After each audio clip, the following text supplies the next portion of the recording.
chặt của chó đó.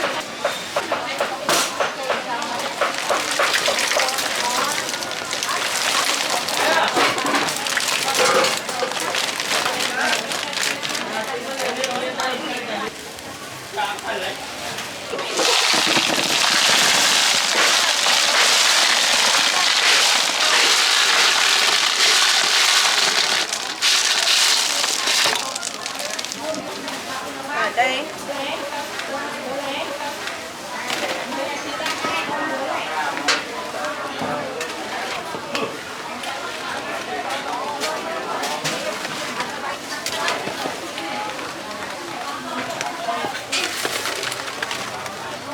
thịt thật.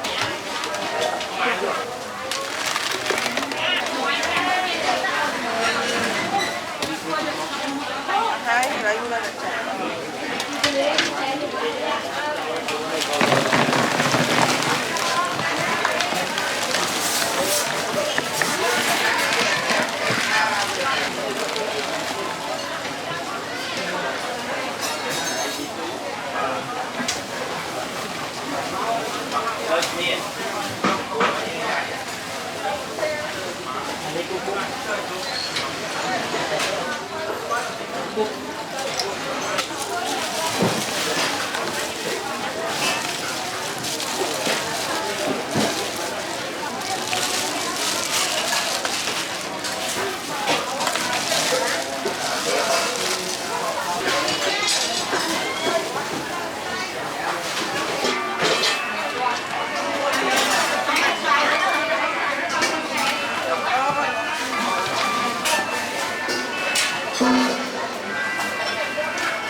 Xôm chủ liệt suốt đây cùng mai bọn bọn nó kia bà thay đi nhưng mà thọt lại nhắm ai nâng xa bằng con và mình cho ra là lấy riêng chung chung người nâng lụa đi chả lại nó kia bà xưa bông ớt kia đây cả lại nhưng nhóm nên lụa để chia bánh số cái tiêu chá cái tiêu cắt cuông sẽ chú cuôngกับbớt cuông bằng kia hay miên sẽ gió miên cam sẽ miên bằng con miên cam sát sầm bạc con cruôi nghiêu chôm năng rau chiết bông ớt trong sát đương miên trục bông miên tập thấy tấm chúa miên tập thấy bóc tập thấy thiêu đây bông ớt ở kia đi từ nó na hay miên ô này thấy có công hay miên mà dạng tiết miên tập thấy tâm hay năng mà tên tình đấu con này mà cho ăn một mình đến cho chơi đu chơi bãi với con miên đây bà chơi 5 lần mẹ này hồ nên cho chơi tiền này con tinh lương ngôi này hay có lũ thịt chẹ thế này thịt chẹ miên chán này miên vi gơ miên ấy rồi miên đây chia tặng bơ bà miên tặng bơ tiết này miên tặng bơ tinh tay của cho mấy hai nó miên quay nó cô của miên đây tí tăng đây nào bóng tôm lên mà tăng lên xa bằng tiền con quay được con cách cho lại con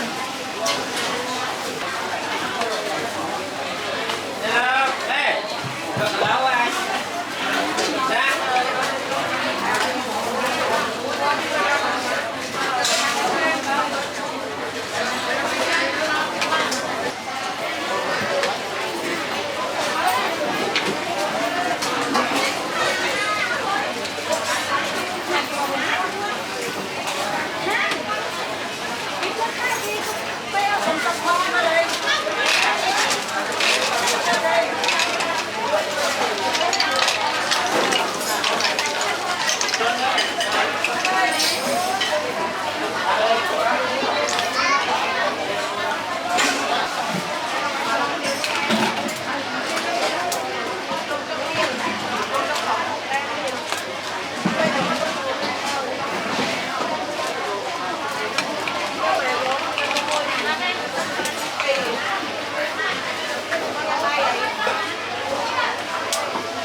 Bông chụp ở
bên đông này hả?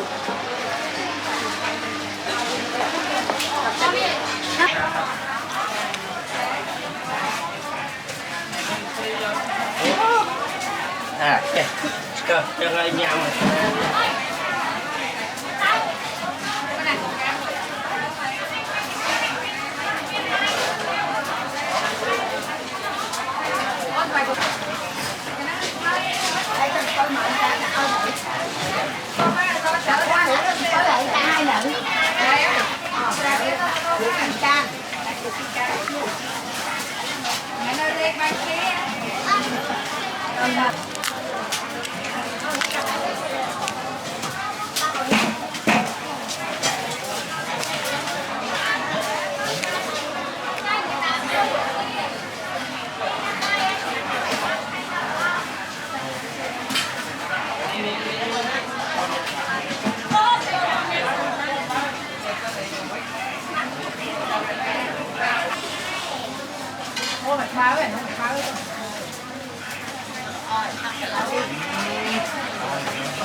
Vậy ngon thì mèo mà đi